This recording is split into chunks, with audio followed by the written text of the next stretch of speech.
आज हम देखते हैं कुणाल फेंग के पापा से इतने अच्छे से पेश आ रहा था कि फेंग के पापा मजबूर हो जाते हैं उस पर भरोसा करने पे। वो फेंग की जिम्मेदारी भी उस पे सौंपते हैं।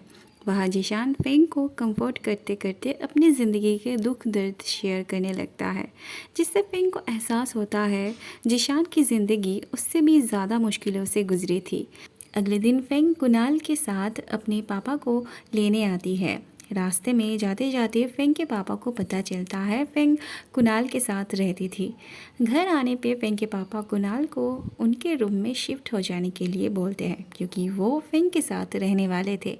अगले सीन में हम देखते हैं फेंग अपने पापा को ऐसे बैठे बैठे ही सोते हुए देखती है। उनके हाथों से वो किताब हटा के रखती है और ऐसे ही वो उनकी डायरी खोल के देखने जाती है, जहाँ वो अपने बचपन को देख पाती है। उसे एहसास होता है उसका पापा बुरे इंसान नहीं थे, वो बस उसके लिए बहुत ज़्यादा फिक्र करते थे। आखिरकार बरसों बाद बाप बेटी में सब कुछ ठीक हो जाता है। दोनों को अपनी अपनी गलतियों का एहसास हो जाता है। अगले दिन फेंग कुणाल की पोर्ट्रेट बना रही थी। थोड़ी देर बाद कुणाल फेंग से कहता है उसके साथ अम्यूज़मेंट पार्क चलने के लिए। उसके पास 2 टिकट भी थे। फेंग को नहीं जाना था तो कुणाल कहता है उसके बहुत सारे पैसे बर्बाद हो जाएंगे। अब फेंग थोड़ी ना उसके इतने सारे पैसे बर्बाद कर सकती थी, लेकिन यहाँ आके उसे बहुत अच्छा लगता है। कुणाल के साथ वो यहाँ बहुत मस्ती करती है। बाद में कुणाल एक छोटा सा बर्थडे सेलिब्रेशन का इंतज़ाम करता है। फेंग को लग रहा था कुणाल का बर्थडे था, उसे बुरा लग रहा था उसके लिए कोई भी गिफ्ट ना लाने के लिए। कुणाल कहने ही जा रहा था बर्थडे उसका नहीं बल्कि उसकी थी, पर उससे पहले ही फेंग को जिशान का कॉल आ जाता है और वो उसे अर्जेंटली ऑफिस बुलाता है। बेचारा कुणाल, उसके इतने प्यार से किया हुआ प्रिपरेशन बेकार चला जाता है। वहाँ टियान शेंग के साथ आई थी शादी की गाउन खरीदने। उसने जो सपना देखा था उसी के लिए वो एडवांस में गाउन खरीद के रखना चाहती थी। शेंग भी एक ट्राई करके देखता है। वो बस टियान जो भी बोलती थी उसे पूरा करने की कोशिश करता था, पूछता भी नहीं था कि क्यों किस लिए।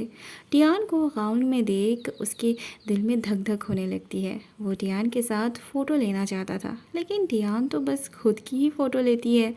वहाँ फेंग को कुणाल ऑफिस छोड़ने आया था। वो बाहर ही उसके लिए इंतज़ार करने वाला था। फेंग यहाँ आई तो थी काम के लिए, लेकिन जिशान उसे एक ड्राइंग बुक देता है जिसमें उसने बहुत सारी जगह ड्रॉ करके रखी थी। वो उनमें से किसी एक जगह को फेंग को चूज़ करने के लिए बोलता है। चूज़ करने पे जिशान उसे छू के वहाँ लेके जाता है। यहाँ पे आके थोड़ी देर दोनों टाइम स्पेंड करते हैं। फिर बाद में फेंग सबमरीन वर्ल्ड देखना चाहती है। जिशान कॉन्फिडेंस के साथ उसे लेके जाना तो चाहता है, लेकिन वो दोनों कहीं और ही पहुंच जाते हैं। जिशान एम्बेरस्ड फील कर रहा था।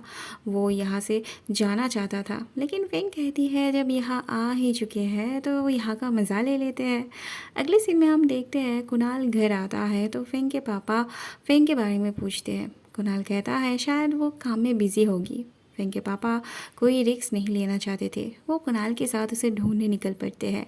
वहाँ जिशान फेंग को दुनिया भर की क्रेडिट्स कार्ड देता है जिसके मन चाहे खर्च करने के। जाने से पहले फेंग और एक बार जिशान को हक करने आती है और इसी हालात में ये दोनों उन्हें देख लेते हैं। फेंग के पापा को जिशान याद था। वो उन दोनों को उन्हें फॉलो करने के लिए बोलते हैं। वो आगे आगे जाने लगते हैं और यहाँ ये दोनों फेंग के साथ जाने के लिए लड़ते हैं। फेंग के पापा फेंग के बर्थडे सेलिब्रेशन के तौर पे सबको ट्रीट देने लाए थे। यहाँ भी ये दोनों फेंग को कौन खाना सर्व करेगा उसे लेके लड़ते हैं। बातों ही बातों में फेंग के पापा उनसे एक बात शेयर करते हैं। बात ये थी कि फेंग के पापा ने फेंग के मॉम जिंदा रहते बहुत सारी पेंटिंग्स बनाई थी। उनके दोस्त ने कहा था वो उनके पेंटिंग से उनकी खुद की गैलरी खोलने में मदद करेंगे, लेकिन बाद में वो बंदा उनकी सारी पेंटिंग्स चुरा लेता है। वो पेंटिंग्स फेंग के पापा के लिए बहुत ज़्यादा मायने रखती थी, क्योंकि उनके साथ फेंग की मॉम की यादें जुड़ी थी। यही मौका था फेंग के पापा की आंखों में हीरो बनने का। तो ये दोनों ही उनकी पेंटिंग्स ढूंढने में मदद करना चाहते हैं। थोड़ी देर बाद जब ये दोनों बाथरूम जाने के लिए उठते हैं तब फेंग के पापा उससे पूछते हैं उन दोनों में से वो किसे पसंद करती थी। फेंग सिर्फ खेलती है, कहती है उन्हें। अगले दिन ये दोनों इस बंदे के गैलरी पहुंच जाते हैं। फिर इसे पकड़ के बांध देते हैं। कोई और होता तो इसे पीट के उसके मुंह से बात निकलवाती, लेकिन जिशान तो उसके पैर में गुदगुदी करने लगता है। ये शायद पीटने से भी ज़्यादा खतरनाक ट्रिक था। मजबूरन वो बंदा बोल देता है फेंग के पापा की पेंटिंग्स कहाँ रखी थी उसने। बाद में जिशान वो पेंटिंग ढूंढने आता है। उसमें जिस औरत की तस्वीर थी जिशान उन्हें पहचानता था। वो कुणाल के पास ना जाके सीधे शेंग के पास आता है कंफर्म होने के लिए। फिर वो फिर से उस जगह पे जाता है और एक एक करके उसे सब समझ में आ जाता है कि फेंग थी नेक्स्ट हिलर। वहाँ कुणाल फेंग के पास आता है ये कहने कि जिशान ने उसके पापा की पेंटिंग्स चुरा ली थी। वो फेंग को लेके जिशान के घर की तरफ निकलता है। उस तरफ टियान को अचानक से फ्यूचर की सेंसेशन होती है। वो देखती है उसने वही गाउन पहन के रखा था। शेंग और कुणाल आपस में बात करते हैं, लेकिन उसे कोई भी नहीं देख पाता। इवन कुणाल उसके अंदर से गुजर जाता है। आखिर में वो अपने आप को यहाँ ऐसे देखती है और असली दुनिया में वो बेहोश होकर पानी में गिर जाती है। तभी वहाँ कुणाल और फेंग पहुँचते हैं। कुणाल जल्दी से जाके टियान को पानी से बाहर निकालता है। एक तरफ फेंग जब टियान को माउथ टू माउथ दे रही थी तब उसके शरीर से ऊर्जा निकलती है जो टियान को ठीक करने में मदद करती है, पर इससे फेंग बेहोश हो जाती है। और दूसरी तरफ कुणाल के प्रोटेक्टर रिंग से ऊर्जा निकल के फेंग के शरीर में पहुंचती है। कुणाल फेंग को लेके चला जाता है। टियान यहीं पर ही रहती है।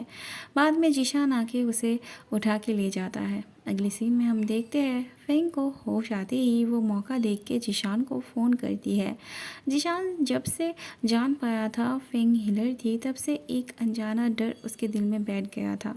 फेंग से बात करके उसे थोड़ा हल्का महसूस होता है। वो फेंग को देखना चाहता था। फेंग उसे वीडियो कॉल करती है। जिशान उसे किस करने के लिए बोलता है। फेंग शर्माते हुए उसे किस करती है। फ़ोन रखते ही फेंग के पापा आके उससे फ़ोन छीन लेते हैं और उस पर बहुत गुस्सा करते हैं जिशान से बात करने के लिए। वो उसे साफ साफ मना कर देते हैं जिशान से बात करने से। फेंग भी बिना रीज़न के उनकी बात नहीं मानने वाली थी। तब उसके पापा बताते हैं जिशान उससे कोई प्यार व्यार नहीं करता। वो तो उसे यूज़ कर रहा था अपनी बहन को बचाने के लिए, क्योंकि वो भी उसकी माँ की तरह हिलर थी। उसकी माँ डॉक्टर बनी सबको ठीक करने के लिए। बहुत सारे पेशेंट को उन्होंने छूते ही ठीक कर दिया। इसकी वजह से कुछ डिस्परेट पेशेंट उनके पीछे पड़ गए। उन्हें तो थ्रेड भी मिलने लगी थी। उनमें से एक पार्सल वाला भी था। उस पार्सल वाले की पूरी फैमिली जल्दी बूढ़े होने की बीमारी से गुजर रहे थे। उसकी माँ बस स्पेशल टैलेंट वालों को ठीक कर सकती थी। ऐसे बीमार लोगों को वो ठीक नहीं कर सकती थी, जिस वजह से वो पार्सल वाला उन्हें गलत समझता है और एक दिन उनका घर जला देता है। कुणाल से उसे पता चलता है उनके परिवार को हिलर को प्रोटेक्ट करने की शक्ति दी गई थी। वो उसे प्रूफ भी देता है।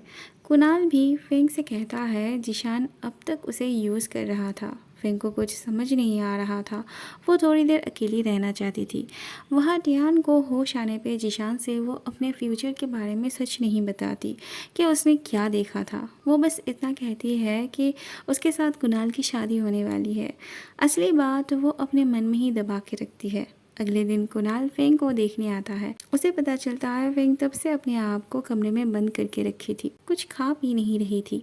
बाद में कुणाल फेंग से बात करने आता है। फेंग उसे बताती है उसे जिशान से मिलने से पहले लगता था उसकी केयर करने वाला कोई नहीं है, लेकिन उससे मिलने के बाद पता चला कोई और भी है जो उसकी केयर करता है।